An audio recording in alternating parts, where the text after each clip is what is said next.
자, 그리스로 가보겠습니다. 자, 긴장이 많이 됐었는데 그리스가 유로존에서 탈퇴하는 것을 이야기하죠. 그 폭탄이 일단 멈췄습니다. 일단입니다. 일단. 완전히 마무리된 건 아닌데 오늘 채권단이 그리스의 개혁안을 받아들였는지 그 부분이 오늘 핵심입니다. 지금부터 자세히 짚어보겠습니다. 신채영 차장. 네.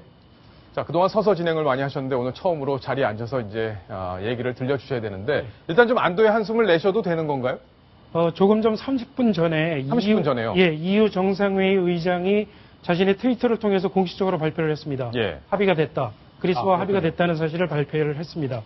아직까지는 정확한 그 합의 내용이 밝혀지지는 않고 있습니다만 그 최종 합의가 이루어지기까지 과정을 지켜보면 정말 이런 드라마가 없었던 것 같습니다. 드라마요? 반전에 반전을 거듭을 했습니다. 예. 먼저 설명을 해드리면 5일 그 그리스가 국민투표를 통해서 채권단이 제시한 그 개혁안을 거부를 했죠. 그랬죠. 구제금융을 해주는 대신에 이런 개혁을 해라라는 개혁안을 거부를 하면서 그리스 사태가 촉발이 됐는데요.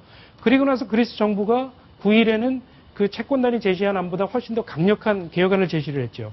그리고 나서 순조롭게 채권단이 받아들일 줄 알았는데 막상 재무장관 회의를 열어보니까 일부 재무장관들이 굉장히 반발을 많이 했습니다. 예. 그래서 합의를 하지 못했습니다. 그래서 EU 정상회의가 전격적으로 취소가 됐습니다. 그랬군요. 네.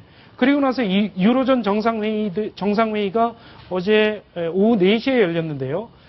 무려 17시간 동안 마라톤 회의가 벌어졌습니다. 그러니까 지금부터 30분 전이라고 하면 유럽하고 우리가 한 8시간 정도 시차가 보통 있으니까. 그렇습니다. 지금 거기 새벽이잖아요. 예, 예. 오전 11시 정도 됩니다. 지금 벨기에 시간이요. 예.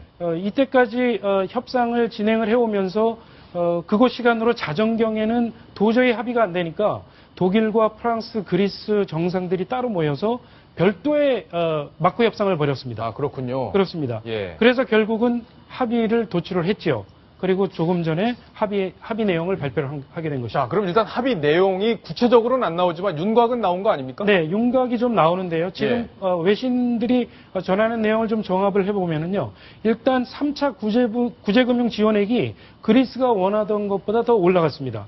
아, 우리는 500억 정도만 달라고 했는데 네. 800억 유로를 860억 주겠다. 유로를 주겠다. 그럼 더 준다는 얘기네요. 채권단의 얘기는 예. 그리스가 상황이 너무 악화됐기 때문에 그 정도 금액으로는 위기에 벗어날 수 없다. 아, 그렇군요. 어차피 네. 줄 거 좀 더 주겠다. 860억 충분하게. 유로를 주겠다. 예. 그 대신 조금 더 많은 것들을 요구를 했는데요. 지금 기존에 알려진 부가가치세 간소화 등의 증세 방안, 예. 그리고 연금 체계 개혁, 이것 외에 추가로 2가지를 더 요구를 했는데요. 하나는 이런 그 개혁안을 이행할 수 있는 각종 개혁 법안을 마련을 해서 15일까지 의회를 통과를 시켜라 하는 요구를 했습니다. 아, 의회까지 다 통과를 시켜라. 그렇습니다.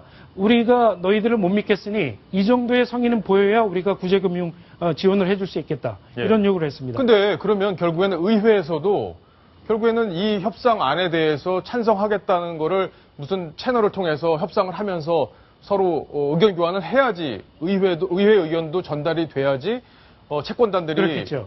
도장을 찍어주는 거 아닙니까? 그렇겠죠. 근데 예. 그리스 정부가 제시한 그 협상안에 대해서 이미 그리스 의회가 표결을 한 차례 거친 상태에서 가지고 왔습니다. 그런데 예. 그 그리스 의회가 예상 밖으로 압도적으로 찬성을 했습니다. 아, 그래서 그랬군요. 네, 예. 치프라스 총리의 지도력을 믿을만하다. 뭐 이렇게 좀 생각할 수 있겠습니다.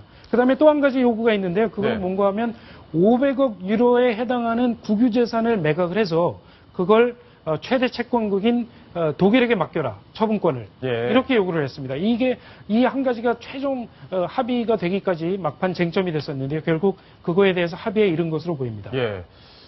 여 변호사님. 예. 자, 그리스에서 지금 궁금한 게 국민들이 지금 데모하고 난리라는 거 아닙니까? 지금 도저히 우리는 그런 고통을 감내할 생각이 없다. 이게 국민들의 정서라고 하는데 협상은 이렇게 타결이 됐지만 그리스 국민들 반응도 궁금해요. 그리스 국민들이 저번에 국민투표에서 채권단의 그 요구안을 받아들일 것이냐 말 것이냐. 예. 그 투표에 대해서 노라고 하면 받아들이지 않겠다. 노. 예. 예. 예스 그러면 받아들이고 우리가 유로존에 그냥 남겠다는 거였거든요. 네. 그때 많은 분들이 노라고 투표했고 그때 온 그리스 국민들이 환호했습니다. 네. 우리가 드디어 이겼다.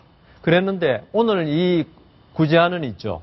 아까 우리 신찬이 말씀대로 더 가혹한 걸 지금 발표했거든요. 그랬죠. 그러니까 많은 그리스 국민들이 "Oh no" 이랬답니다. 노가 아니라 오, 노. "Oh no" 그러고 예. 또 제가 그 CNN을 통해서 좀 전에 그 트위터를 검색해 보니까 예. 이것은 쿠데타다. 아, 거의. 그래요? 예. 그러니까 국민들 반응은 아주 지금 그러니까 쿠데타라는 격앙돼 것도 있다. 있고 심지어 미국의 저명한 경제학자 있죠. 폴 크루그먼. 예. 이 사람은 이거는 국가 주권의 철저한 파괴다. 이 말까지 했습니다. 그래요? 그 정도로 지금 그리스 국민들은 격앙되어 있는 상태죠. 자, 그러면 신청처장. 네. 일단 합의가 됐어요. 채권단하고 그리스 정부하고 합의가 됐는데 국민들이 반대하면 또 도루묵 되는 거 아니에요? 그렇죠. 그 점이 지금은 아직 마지막 남아있는 그 쟁점인 것 같은데요. 예. 변호사님 말씀하신 대로 그리스 국민이 굉장히 격앙된 상태입니다. 그런데 또 이런 분석도 있습니다. 지금 최근에 은행이 한 2주 동안 문을 닫고 나서 그리스 경제가 말도 못하게 파탄지경으로 이르렀기 때문에 그리스 국민이 굉장히 큰 고통을 받고 있다. 예. 그래서 그리스 국민도 알고 있다. 유로존의 구제금융이 추가로 제공되지 않고는 그리스 경제가 유지가 될 수 없다는 걸 알고 있기 때문에 그리스 국민이 분노하고 있지만 결국 유로존의 제안을 받아들일 수밖에 없을 것이다. 예. 이런 분석도 있습니다. 원래 이 노 투표가 나왔을 때 치프라스 총리가 우리가 승리했다 그랬는데 네. 지금 시간은 우리 것이다 그랬는데 지금 보니까 이 아까 말씀하신 대로 은행이 2주간 문 닫고 이러니까 연금 수급권자들이 우리 사진에 보면 엉엉 울고 있는 노인이 엉엉 울고 있는 모습까지 보였습니다. 네. 결국 치프라스 총리가 오히려 굴복하게 된 거죠. 네, 그렇군요. 자, 우리 경제에 미치는 영향이 최소화돼야 될 텐데 일단은 진정 국면으로 접어들고 있고 일단 합의가 이루어졌기 때문에 이 합의만 지켜진다면 그리스가 회생 국면으로 가지 않을까 이렇게 한번 기대를 해볼 수 있는 그런 소식이었습니다.